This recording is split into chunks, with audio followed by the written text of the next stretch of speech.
2024 লোকসভা নিৰ্বাচন সমাগত আৰু লোকসভা নিৰ্বাচনৰ প্ৰাকখনত দেখিবলৈ পোৱা গৈছে যে প্ৰতিটো ৰাজনৈতিক দলে ইতিমধ্যে ৰণকৌশল প্ৰস্তুতকৰণ কৰা দেখিবলৈ পোৱা গৈছে আৰু মোৰ সৈতে এই মুহূৰ্তত উপস্থিত আছে AIUDF দলৰ সভাপতি তথা তিনিবাৰকৈ সাংসদ হোৱা ধুবুৰী সমষ্টিৰ সাংসদ বদৰুদ্দিন আজমল আৰু বদৰুদ্দিন আজমলৰ পৰা পোনে কিছু কথা জানিবলৈ বিচাৰিম যে আপোনাক প্ৰথমে বিশেষকৈ লোকসভা নিৰ্বাচন সমাগত বিশেষকৈ আপুনি তিনিটা কাৰ্যকাল 15 বছৰ সাংসদ হলে চতুৰ্থবাৰ সাংসদৰ বাবে ইতিমধ্যে আপুনি কি ধৰণৰ ৰণকৌশল সাজু কৰিছে চাওক মই এই কামবিলাক কৰিছোঁ কোনো কংগ্ৰেছীয়ে কৰিব পাৰাও নাই আৰু অহা 100 বছৰৰ ভিতৰত কৰিব নোৱাৰিব এইটো মোৰ দাবী ধুবুৰী ফুলবাৰী ব্ৰিজৰ কথা কংগ্ৰেছৰ এজন বিধায়ক শালমাৰাৰ মই নাম নলওঁ আপোনালোকে জানে কৈছিল বোলে আজমল চাহে এইটো আসমানী মাত মাতি আছে যদি ধুবুৰী ফুলবাৰী ব্ৰিজ আনিব পাৰে মই তেখেতৰ ঘৰত গোলামী কৰিম তো আজিলৈকেতো কৰা নাই জানেই সকলে ইম্পচিবল প্ৰচেছ কৰি মই মোৰ প্ৰচেষ্টা আল্লাহৰ মেহৰবানী এইটো মই কৰিছোঁ আনিছোঁ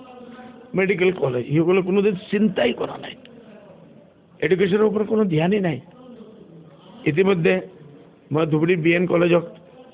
ইউনিভাৰ্চিটি CM লগত কথা পাতি হৈছে CM মোক কৈছে আপুনি গৈ প্ৰেছ এলাউন্স কৰি দিয়ক মই আহি এনাউন্সো কৰিছোঁ আৰু মোৰ আশা আছে এই ইলেকশ্যনৰ আগে CM এইটো ডিক্লেয়াৰ কৰিব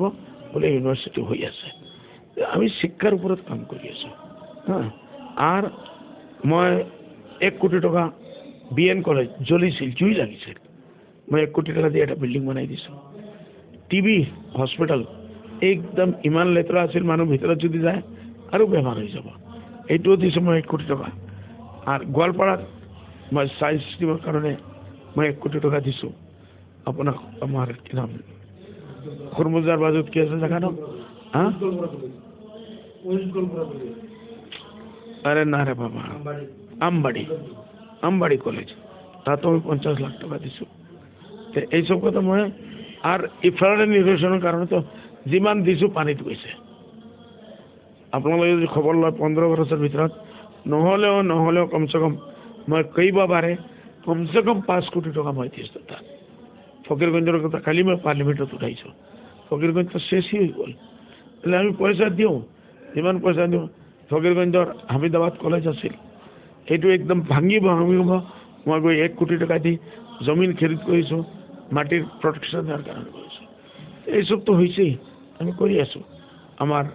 বিলাসীপাৰাত কৰিছোঁ আমাৰ ৱেষ্টত কৰিছোঁ ইষ্টত আমি কাম কৰিছোঁ গৌৰীপুৰ আমি কাম কৰিছোঁ চব জেগাত আমাৰ যিমান আছিল যি সিসকলে কৈছে বোলে আজমল চাহে কি কৰিছে আজমল চাহেৰ কোনো কাম সিসকলে নেদেখে এনে মই যদি কওঁ আব্দুল হামিদ চাহে কি কৰিছে 0 আনোৱাৰ চাহে কি কৰিছে 0 ইছমাইল চাহে কি কৰিছে 0 আৰু কোনো এজনে মেলা কোনো এটা ভোটটো দেখা নাই আপোনালোকে গোটেই সমষ্টি যদি যায় তে আজমলৰ বদৰুদ্দিন আজমলৰ নেম পে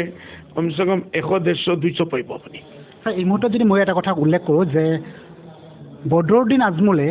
সাংসদ বদৰুদ্দিন আজমলক 10ৰ ভিতৰত কিমান নম্বৰ দিব বিগত কাৰ্যকালত 3টা কাৰ্যকালত চাওক মই নকওঁ বোলে 100% মই মোক নম্বৰ দি দিম কিন্তু আমাৰ লগতো মানুহ থাকে আৰু কামো কৰে কাম কৰাত কিছু ইফালে হয় মই 10ৰ ভিতৰত 7.5 থৈ দিম এই মুহূৰ্তত এটা কথা উল্লেখ কৰিব লাগিব যেহেতু সমষ্টি পুনৰ্নিৰ্ধাৰণ হ'ল সমষ্টি পুনৰ্নিৰ্ধাৰণ হোৱাৰ পিছত দেখিবলৈ পোৱা গৈছে অসমৰ 14টা সমষ্টিৰ ভিতৰত আটাইতকৈ লাভজনক সমষ্টি হিচাপে যদি ক'ব যায় AIUDFৰ তেতিয়া ধুবুৰী সমষ্টিটো দেখিবলৈ পোৱা গৈছে যে সংখ্যালঘু ভোট বিশেষকৈ বৰপেটাৰ পৰা প্ৰায় 7 লক্ষাধিকতকৈ অধিক ভোট আপোনাৰ ধুবুৰী সমষ্টিত ইয়াত প্ৰৱেশ কৰিল সমষ্টি পুনৰ্নিৰ্ধাৰণ এক প্ৰকাৰ সমষ্টি নিৰ্ধাৰণ হোৱাৰ পিছত সকলোতকৈ লাভৱান ব্যক্তিগৰাকী আপুনি নেকি এইটো আপোনালোকৰ ভুল ধাৰণা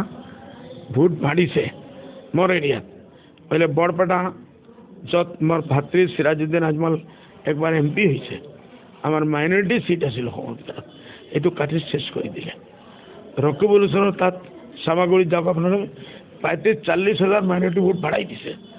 এইটো কেনে মিত্ৰালী আছে CMৰ লগত ৰকিবুল হুছেইনৰ মিত্ৰালী আছে এইটো কাৰণে হৈছে আৰু মোৰ যিটো বাঢ়িছে মোৰ কাৰণেতো বিপদ হৈছে 400 কিলোমিটাৰ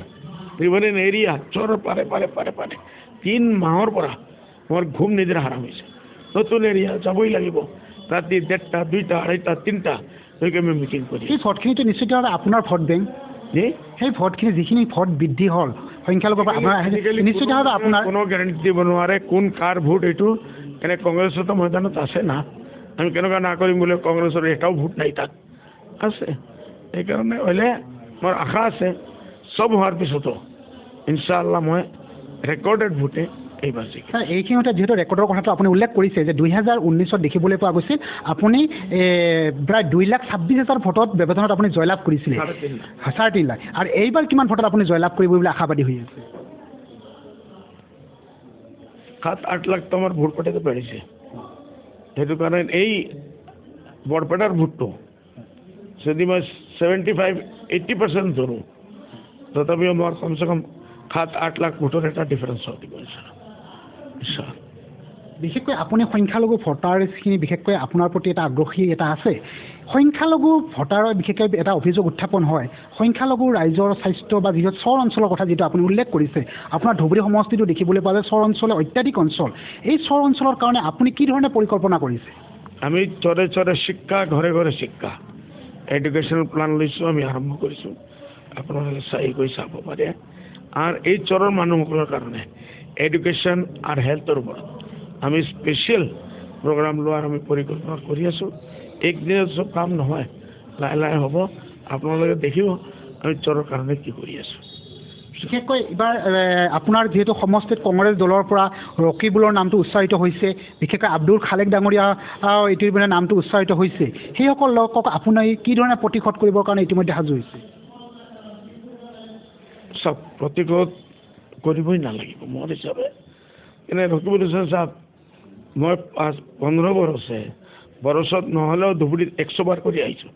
কমচে কম 100 টাইমছ ইগলতো মোৰ হিচাপে 2 বাৰো অহা নাই 15 বছৰৰ ভিতৰত 5 বাৰো অহা নাই খালিক চাহাব বৰপেটাত কিমান গৈছে মই নাজানো বোলে খালিক চাহাব আমাৰ ধুবুৰীৰ এৰিয়াত বছৰত 5 দিনো অহা নাই এই পাৰ্থক্যটো আছে সেইটো কাৰণে ৰাইজে আমাক জানে দেখিছে কংগ্ৰেছী ভাইসকলে কৈ আছে হুজুৰ MP ইলেকশ্যনত আমি আপোনাকে ভোট দিম আৰু আমাৰ নজৰত কোনো মানুহেই নাই আমাৰ পাৰ্টিৰ ভিতৰতো কোনো মানুহ নাই এটা পিছত এছেম্বলি যেতিয়া আহিব দেখা যাব এইটো কৈ আছে অ'কে হয় নিশ্চিতভাৱে এয়া আছিল ধুবুৰী লোকসভা সমষ্টিৰ 3বাৰকৈ জয়লাভ কৰা সাংসদ তথা AIUDF দলৰ সভাপতি বদৰুদ্দিন আজমল আমাৰ হেল্ল' দিল্লীৰ যি অনুষ্ঠান সেই অনুষ্ঠানত নিজৰ বক্তব্য দাঙি ধৰিলে